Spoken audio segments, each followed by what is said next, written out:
পদ্মা তীরবর্তী মানিকগঞ্জের হরিরামপুর উপজেলা। এই এলাকার মূল ভূখণ্ড থেকে ল্যাসরাগঞ্জ ইউনিয়নের এনায়েতপুর গ্রামে যেতে হয় নৌকায়, সময় লাগে 1 ঘন্টা। এই চরেই জেঁকে বসেছে রাসেলস ভাইপারের আতঙ্ক, কেননা গেল 3 মাসে এই সাপের কামড়ে মারা গেছেন 5 জন। স্থানীয়রা পিটিয়ে মেরেছেন অন্তত 35 থেকে 40টি রাসেলস ভাইপার। বোন জামাই ভুট্টা ছিটতে যায় সাপে কামড় দিয়েছে রাসেল ভাইপার। সে ফরিদপুর মেডিকেল নিয়েছি, মেডিকেল থেকে 10টা ভ্যাকসিন দিয়েছে, তাতে কি বিষ নামে নাই। পরে ঢাকা নেওয়ার সময় সে মারা গেছে।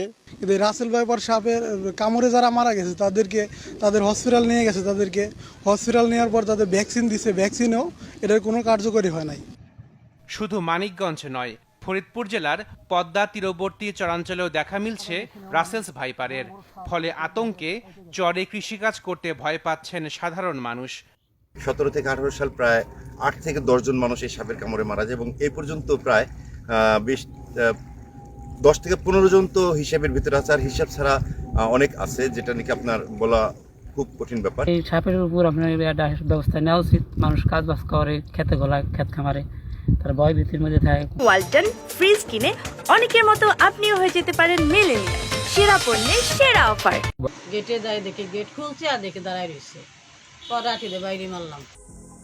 রাসেলস ভাইপার বা চন্দ্রবোরা সাপ, যাকে বাংলাদেশ থেকে বিলুপ্ত ঘোষণা করা হলেও পদ্মা তীরবর্তী বিভিন্ন এলাকায় আবারও দেখা মিলছে বিষধর এই সাপের।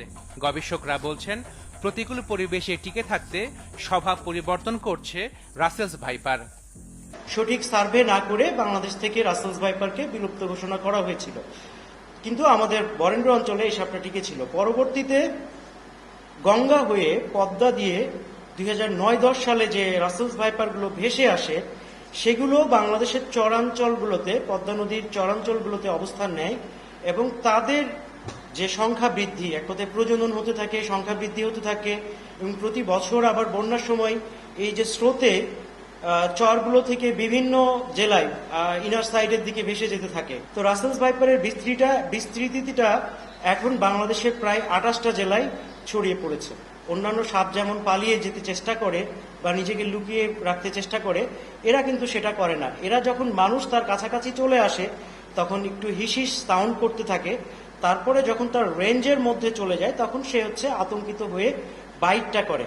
তো আমাদের দেশের রাসেলস ভাইপারের এগেনস্টে যে অ্যান্টিভেনমটা দেয়া হয়, সেটা কি করতে পারে? রাসেলস ভাইপারের ভেনমটাকে নিউট্রালাইজ করতে পারে, মানে যে বিষক্রিয়াটা আছে শরীরে সেই বিষক্রিয়াটাকে নিউট্রালাইজ করতে পারে। কিন্তু যদি রোগী কোনো কারণে ওভার করে মেডিকেলে যায়, তাহলে যে সমস্যাটা হয়, কয়েক ঘন্টা পার করে যদি সে মেডিকেলে যায়, সেক্ষেত্রে যেটা হয় যে তার ইন্টারনাল কিছু অর্গান ড্যামেজ হইতে থাকে, যেমন কিডনি ফেলিয়ার হইতে থাকে, লিভারে এফেক্ট করে, কার্ডিয়াক অ্যারেস্টও হইতে পারে। কামড়ের পরে যেটা দেখা যাবে সেটা বাইটিং এরিয়াতে ফোসকা পড়বে, ব্লিস্টার হবে এবং সেখানে গ্যাংগ্রিনের মতো হয়ে যাবে। তারপরে যেটা করে কি, এরা ব্লাড সার্কুলেশনটাকে বাধাগ্রস্ত করে, ব্লাড সেলটাকে ভেঙে দেয় এবং টিস্যুকে ড্যামেজ করে। রিসার্চে দেখা গেছে যে রাসেলস ভাইপার যদি কোনো কারণে তাদের হ্যাবিটেট, তাদের বাস্তু সংস্থান যদি তাদের এগেনস্টে যায়, মানে প্রতিকূল পরিবেশে যদি তারা থাকতে শুরু করে, তখন তারা কি করে, তারা প্রচুর পরিমাণে ফিমেল বেবি লেট করে। আমরা জানি যে রাসেলস ভাইপার সরাসরি বাচ্চা দেয়, তারা ডিম পারে না। সেক্ষেত্রে তারা পেটের মধ্যে সেই বাচ্চাগুলোকে মেল বানাবে নাকি ফিমেল বানাবে সেটা নিজেরা কন্ট্রোলে থাকে। পদ্মা কেন্দ্রিক যে অববাহিকা কেন্দ্রিক যে আমরা রাসেলস ভাইপারগুলো পাচ্ছি, ওইখানে জুভেনাইল বেবিগুলোকে আমরা সেক্সিং করে দেখেছি যে 78% ফিমেল বেবি পেয়েছি আমরা। রাসেলস ভাইপার সরাসরি বাচ্চা দেয় এবং এটার মজার বিষয় যে যেগুলো ইয়াং এজড, এক কথায় যেগুলো প্রথম বাচ্চা দিতে আসছে যেই রাসেলস ভাইপারগুলো, তারা ফেব্রুয়ারি থেকে মার্চের মধ্যে বাচ্চা দেয়। আবার যেগুলো ম্যাচিউর সেগুলো কি করে, জুন জুলাই যে বাচ্চা দেয়। সো আমরা ধরে নিতে পারি যে রাসেলস ভাইপারের বাচ্চা আমরা সারা বছরই পেতে পারি। ঢাকার শুধুমাত্র 4-5 কিলোমিটার অংশ জুড়ে, যেটা পদ্মা নদীর পাশ দিয়ে গেছে, শুধু সেইটুকুতে আছে। মানিকগঞ্জের দোহারের যে পদ্মা নদীর পাড় দিয়ে যে অংশটুকু আছে সেটুকু দিয়ে গেছে। তো আমরা যদি এখন পুরো ঢাকাবাসীকে আতঙ্কিত করে ফেলি, তো এটা প্যানিক আকারে ছড়ায় পড়বে। কিন্তু সো আমাদের এই প্যানিক ছড়ানো থেকে বিরত থাকতে হবে। চন্দ্রবোরা সাপের দেখা মিলছে যেসব এলাকায়, সেখানকার সরকারি হাসপাতালের চিকিৎসকরা জানালেন সংকট আছে অ্যান্টিভেনমের। আর জানেন যে একজন রোগীর জন্য অনেকগুলো ভ্যাকসিন লাগে, কিন্তু আমাদের সরকারি সরবরাহ কিন্তু সেই রকম না।